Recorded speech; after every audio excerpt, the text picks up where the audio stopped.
sourcing containers for my tilapia stock. Hi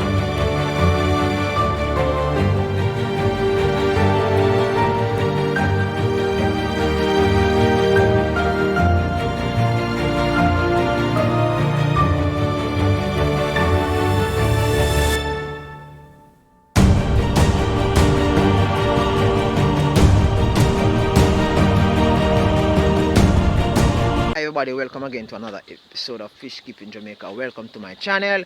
Welcome to this classroom tilapia vlog. Now the first video I did was like, it was all over the place, sharing with you that I need containers and the different spaces. This video is actually direct.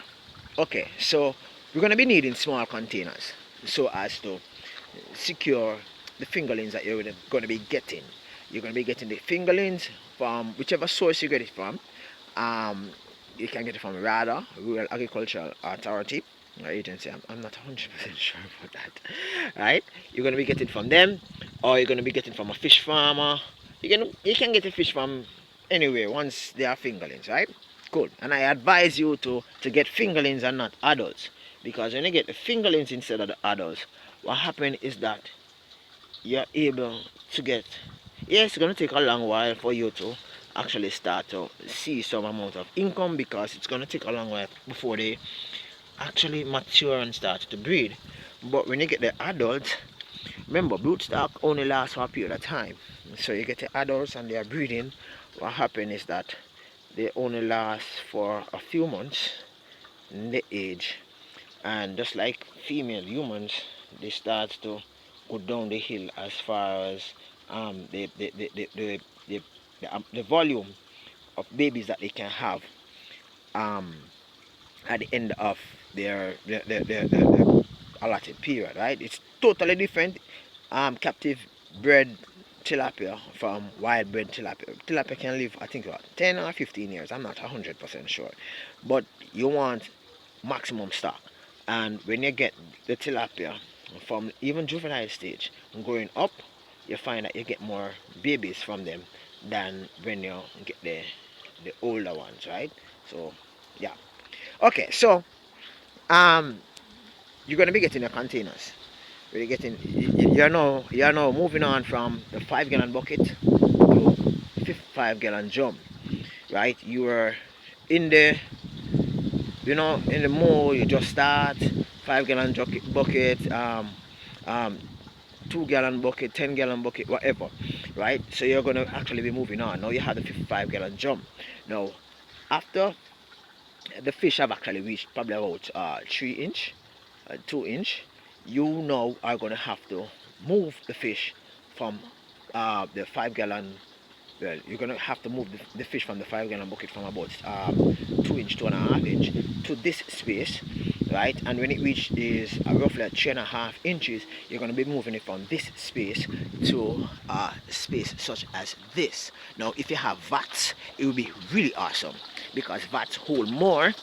And when I say hold, it hold a greater volume of fish than totes. It's just that vats are more expensive than totes. You can get one of these for roughly about probably between $5,000 and $10,000 from those guys that sell containers on the roadside, right? I'm speaking about Jamaica now, right, guys? And for vats sold in at like Tankwell or Rhino Tanks, or those persons who actually manufacture um, vats. An average price is between $35,000 to $40,000, and that's roughly about 1,000 gallon VAT. And you would need, if you want to do business, if you want to earn monies, you need about between 15 and 25 of those, right? And you're going to lay them across your yard, and you're going to get piping, you're going to pipe them. You're going to have one container or two containers, preferably a 55 gallon drum, as your filter drum, right? I do not have such system at my yard because I use plants, right? It's a total different system, but I'm just sharing with you a system like that. 15-25 watts. You're doing a small backyard farm, you're gonna have to need, you need a mechanized filtration system. If you're doing it simply like me, just some totes and 55 gallon drum, that's okay. The thing is, for these containers, you will have to, for these containers, you will have to keep less tilapia, probably about 2 or 3 up to about 5 inches in each, right? If you want all the 1 dozen, 2 dozen tilapia within one space, you can get a tote at Hypro, Nutrimix, or those persons that those companies that manufacture syrup. Yeah, you can get them there. Come with the truck, same time, come with about probably about $5,000. You're gonna get back change. Ask them if them have it, they'll send you. They go like hot bread. So if they have it, they'll send you. If you tell them that you're gonna go and come back, chances are when you come back, you might not get it. So you have to go there prepared, right? And this is about probably between, well, I know that Hypro is about probably about 3,005 or something like that for one. So if you go there and you want one and you have your truck and say you want one and one is available, they give you, just pay the money to come through. Yeah, alright. They usually give it free, and they don't longer give it free because persons are using it for all kind of things. They normally give the farmers it, but people say that they are farmers and they are not. Alright, so every container here costs some amount of monies, right? Because I don't drive a truck, I drive a car.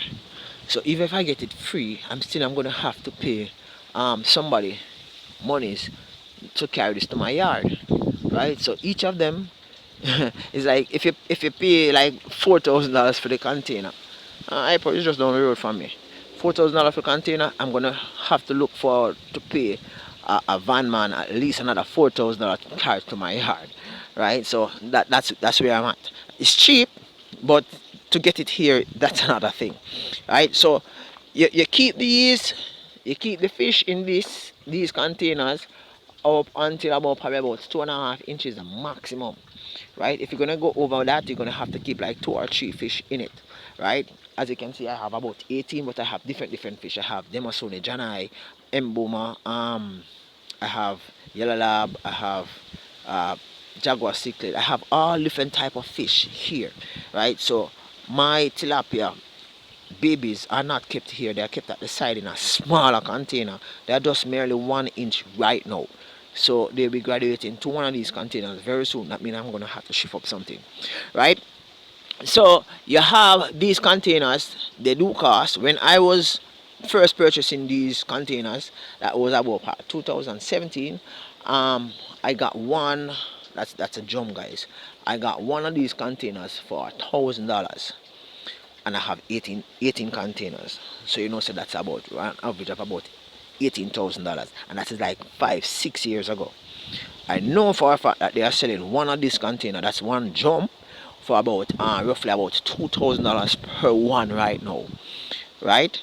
Yeah, man. So you go. Plus you're gonna have to get some piping. Well, it depends on how you're doing your system.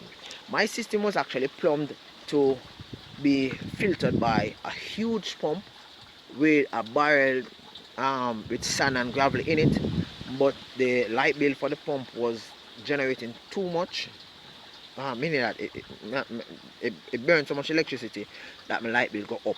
Like my light bill jumped from $4,000 to about $16,000 within 1 month. So after seeing that, I just plug it out and decided to go with plants. Okay, so I talk about filtration system in the next video, but for today's video we're talking about the whole idea of containerizing your backyard tilapia fish, right? So these containers can work up to a certain inch. So you have probably about this, yeah, probably about to this is about what, 2.5 inches, yeah, 2.5 inches. They can stay in that. So you have a dozen tilapia, 2.5 inches, up to 2.5 inches. Then you take them up, then you put them over on in a tote. You can have about 2 dozen of these, or I would say probably maximum 4.5 dozen.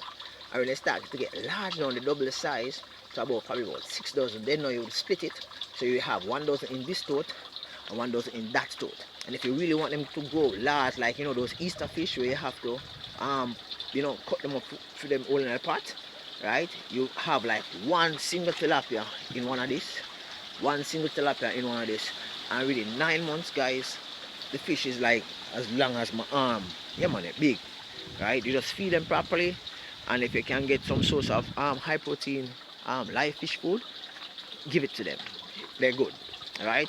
And you find that with filtration, everything is awesome, right? I mean, the size is cool, right? So um as far as containers are concerned, they are expensive, right? And the next video I'll be looking at how you can actually taper off some of your expenses, how you can actually finance getting those containers. um, a good start, a good backyard tilapia fish farm, you're looking at a capital investment of probably about $250,000, right? $250,000 can set up a nice tilapia backyard farm. But remember, the volume of fish that you're actually going to get from this investment is not going to be as large as like myself, and it's not going to be as large as well, it might be as large as I, because no, we are not really looking at these containers. You're looking at vats, right? And vats can hold up to 2,000. If you have even 15 vats with 2,000 gallon of water going down the line, right? And each vat have an average of 5 or 6 dozen fish going down the line, and the fish is going up to 7 inches, right? Going down the line, right? Well taken care of. You're looking at least at the end of each month, you're generating nearly $100,000, right? Yeah, man, you get money, right? But as I said before, it's an investment. It's what you like, and you work with all what you like, and as best as possible, you know, you cut back on the expenses. You try to do some of the things by yourself and your family, and you find that things will work out. Thank you very much for stopping by, guys. Have a wonderful day. I hope that this classroom vlog will at least get your interest in backyard tilapia fish farming. Peace out. Catch you next time. Bye bye.